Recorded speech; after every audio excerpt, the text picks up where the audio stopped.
Hey Wellness Warriors, Diane Kazer here, and I am in my hometown of Elk Grove, where I went to high school, and I'm sitting here with my new friend, Maria Kang. Hello. So I watched all of the videos, and I was very frustrated with what I saw and the reaction that the media gave to Maria with the message that she had. We have an epidemic. 3 out of 4 people are either obese or overweight. And I'm here to tell you today that it's not all the way your fault. And so I wanted to come to Maria's rescue a little bit because I felt like what the media was doing to you was, it was just unethical. Why are they picking on you, do you think? I mean, I think that the picture was very provocative. I mean, had that caption, "What's your excuse?" which a lot of people took issue with because obviously there's a lot of excuses people have right now for not taking care of their health. Like you said, there's 3/4 of our nation is overweight or obese. And were you saying by any means you should look like me? No, I don't. No one can look like me. I mean, I or look me. like me. I think it I don't want to look like her. It was pretty. She doesn't want to look yeah. like me. I think it's pretty obvious. I mean, here I was standing, and there's these kids who are very close in age, and one of the biggest excuses people will give is, "I don't have the time." But everyone knows how having just one child takes up so much of your life. Imagine having 3 kids and working and having a husband and a personal life. I mean, imagine if I can make the time to work out and to eat right, then so can you. And I think that was the obvious message I was sending, but a lot of people saw it as, "What's your excuse for..." They totally took my kids away, and they just saw me and they said, "Well, you're saying what's your excuse for not looking like you," which was, I can understand where they're coming from, but that was not my intention. I think that this nation is getting to a point where everybody is trying to become the victim of, I can't do this because so-and-so told me I can't, or, you know, no one gave me this, and so I can, so I'm just going to keep complaining. And I think that Maria and I were talking before this, and she's sweeter than I thought. Like, she's even cooler than I thought. You know, well, because, you know, you see this media and you see people saying all these mean things, and you're like, really, how bad could it be? Yeah, I think the big word that I'm getting is you're being obsessive.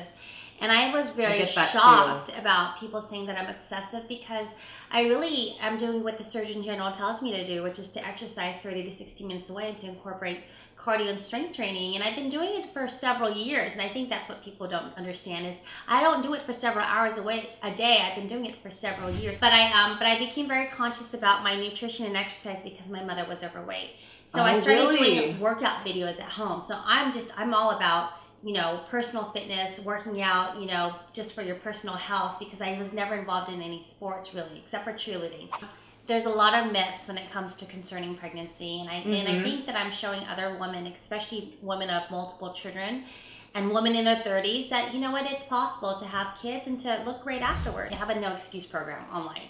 And what I always tell people to do is, you know what, just take what you're eating right now and just cut it in half. Let's start with the portions. It's one step at a time, one day at a time. So what would you say is a healthy meal that you pack for your kids? You know what? I always have a lot of things that I keep on hand, especially in the car. So I like to keep it simple. Yes, always have healthy food on. I'm always nervous talking to nutritionists because my husband knows that I'm just, you know, we're not a GMO-free, organic-free household. I mean, we try our best. Mom. We try our best, but, you know, we do go through drive-thrus, and I put that on my Instagram too. I mean, it's easier to actually go through a drive-thru than to bring all 3 kids into a nicer store or restaurant to get the food. So yeah, I do that, but I want to say 80% of the time I eat as clean as possible. That 20%, it's an 80-20 rule. So yeah. And hey, I went wine tasting on Saturday, and I had some Mexican food last night, and I had some chocolate. I mean, it's the holiday season too, so you can't be obsessed. And even me, with all I know, I'm like, I'm literally choosing my poisons right now. Yeah, and I think that people need to hear that, and I think that's why I have a large following, is because I'm very truthful. I mean, right. Did you hear that there was a recent study, and I'll share this with you, and you could share it on your Facebook, but there was a recent study done by Harvard, in fact, and I shared this on my Facebook,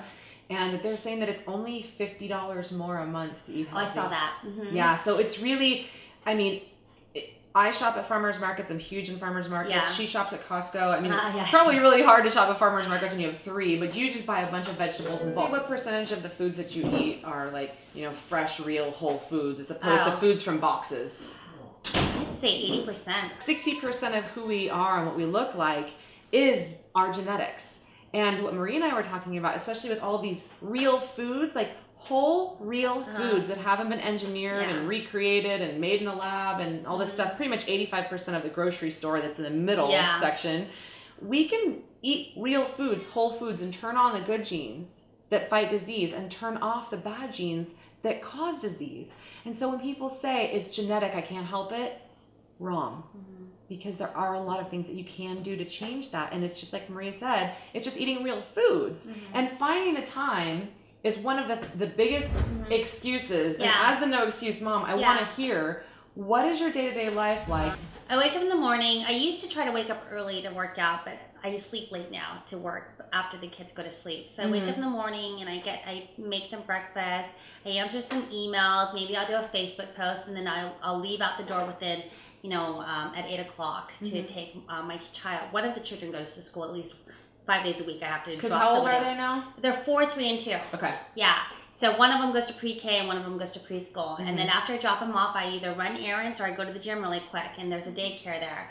And if it's Tuesday, I'll go to my mommy group, which I have a free mommy group in Elk Grove. So we meet and we work out in the park with our kids at 10 o'clock. That's so cool. Yeah, and then I pick up my kid at 11:30, so I don't have a lot of time to do what I need to do, but if there's 3 hours. So you work hard in that time. You use your time effectively. I really do, yeah. And so at 11:30, I pick them up, I come home, I make them lunch, and then I usually put the baby down, and then I start to work from 1 to 4, and then I start to cook dinner, and then and then we're at bed. We play together. Bedtime's around 7, and then after that, I'm working from 8 to 12. Like seriously working on paperwork, on faxes, on all that stuff that I didn't get to do during the daytime. I want people to meet David. Okay, that's fine. All the light has been on you, and this whole David character. Behind every good woman is a good man. Yes, yes, right. And happy wife, happy life, right, David? He's a former Marine, 8 years, and he was a private security contractor in Iraq where he was in a car bomb. Oh boy,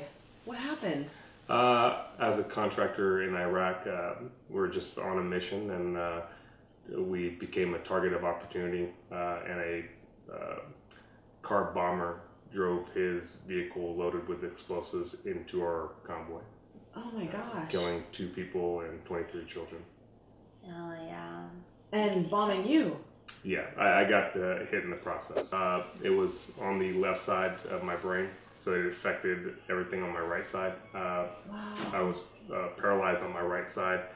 I had aphasia. I couldn't talk. So I had to relearn how to walk and talk. Yeah, and I just walked in and I couldn't even tell at all that anything was wrong with you. Like nobody can really tell. Half his skull. You can tell right here. I could see. Yeah, but I could never. Fake. Yeah. Mm-hmm. They reconstructed you. Yeah. Yeah, if I shave my head completely off, goodness. I have the scar all the way down, and this is plastic. You volunteer, do a lot of volunteer work. Yeah, so I volunteer with Team Rubicon. It serves 2 purposes. We're taking veterans who have traumatic experiences in wartime. We're repurposing them towards or with natural disasters, which are it's a war zone. When we walk in, it's a war zone. Wow. But nobody's firing yet. So you guys are a very philanthropic family. Yes, prioritize. We don't have time for the negativity, so we don't. Yes. We don't. I don't have time Who for has time to gossip? Exactly. People say, "Oh, I can't eat healthy because it costs too much." Well, I went over that one, didn't we? Yeah, and I'll source the article below. Yeah, and I have a post, a rambling father, that I write. And if you can save $1, I can tell you can save 100. If you can save 100, you can save 1,000, and it's really simple. Yeah. You just go through your life and prioritize, and look at what you're spending that you don't need to be spending. Okay, so now what we've got is, what is Maria doing? Because all of this attention, you could either go the poor me direction with it, or you can say, all right, now I've got a lot of people's attention, and what can I do to inspire them even more? Well, I've been doing a couple of things for the last few years, and one of the things that I've done is I have a mommy group, and we're starting a bunch of no excuse mom groups throughout the nation. Cool. So I'm really excited. Visit our website, noexcusemom.com, if you want to start a chapter in your area. And I also have this belly ball, and this is so exciting for me because a lot of my followers who have been around for a couple years have seen me promote this ball that's finally going to launch in February, and this is called the belly ball. And so what I did after I came home from the hospital is I continued to massage my belly with a weighted belly ball. And so this ball I used to help stimulate my uterus, but also afterwards it helps with a lot of bloating, cramps, and help me out. Bloating, cramps, and constipation. Can you even use this if you're not pregnant then? No, yeah, I use this twice a day, every single day on an empty stomach. I lay in my bed, and I massage my belly because it really helps me. I have a very sensitive gut. So do I. Yeah, so it really helps to, and you massage your belly too, right? I massage my belly all the time, Yeah. but I've never used like a stability ball. This is like 8 pounds. Yeah, it's 8 pounds. It's soft. And it's better than a stability ball. It's sand, and and it has grooves, so it has a little therapeutic feel right here. But yeah, this is called the belly ball, and it also comes with 3 workouts that I do. Oh, sweet! Yeah, so there's a DVD that comes with that. DVD with 3 core workouts. So I mean, these are workouts that I've been doing, and this will be available around February. So look out for it. And I have a No Excuse program online, and it's available for readers. It's been online for about a year now, so a lot of people have joined the program, joined the movement. Go to noexcusemom.com and mariakang.com to get more information. So thanks so much for watching, you guys. I hope that you can see a different side of Maria. And please visit her website, visit my website. All the links are below, dianekazer.com. Thanks for joining us today.